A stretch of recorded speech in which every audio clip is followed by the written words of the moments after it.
ജമ്മു കാശ്മീരിൽ general reserve engineer ഫോഴ്സിന്റെ ക്യാമ്പിന് നേർക്കുണ്ടായ തീവ്രവാദി ആക്രമണത്തിൽ 3 പേർ കൊല്ലപ്പെട്ടു. അഖിനൂരിലെ സേനയുടെ എഞ്ചിനീയറിംഗ് ഫോഴ്സിന്റെ ക്യാമ്പിന് നേർക്കാണ് ആക്രമണം ഉണ്ടായത്. പുലർച്ചെ 3 മണിയോടെയായിരുന്നു സംഭവം. 5 നിയമസഭകളിലേക്കുള്ള തിരഞ്ഞെടുപ്പിൽ ഇടതു പാർട്ടികൾ ഒറ്റമുന്നണിയായി സ്വതന്ത്ര നിലപാടെടുത്ത് മത്സരിക്കും. അതേസമയം കറൻസി നോട്ട് പിൻവലിക്കലുമായി ബന്ധപ്പെട്ടുള്ള കേന്ദ്ര സർക്കാരിനെതിരെയുള്ള സമരത്തിൽ എല്ലാ പാർട്ടികളുമായും സഹകരിക്കാനും CPM കേന്ദ്ര കമ്മിറ്റി യോഗം തീരുമാനിച്ചു.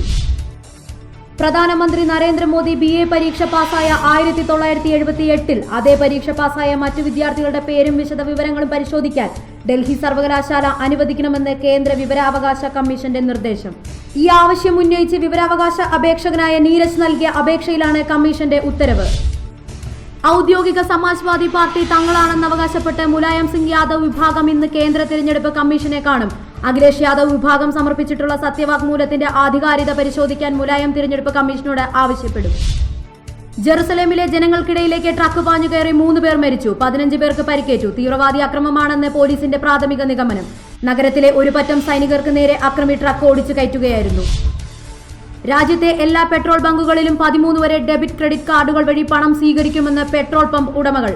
കേരള ഫെഡറേഷൻ ഓഫ് പെട്രോളിയം ട്രേഡേഴ്സിന്റെ പമ്പുകളിൽ ഒരു ബാങ്കിന്റെയും കാർഡ് സ്വീകരിക്കില്ല എന്ന് തീരുമാനമെടുത്തിരുന്നെങ്കിലും ഇന്നലെ അർദ്ധരാത്രിയോടെ ഈ തീരുമാനം പിൻവലിക്കുകയായിരുന്നു.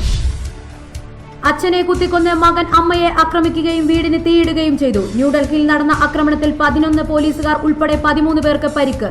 കിഴക്കൻ ഡൽഹിയിലെ മധുവിഹാറിലാണ് സംഭവം. 30-കാരനായ രാഹുലാണ് അച്ഛൻ RP മാതായെ കുത്തിക്കൊന്നത്.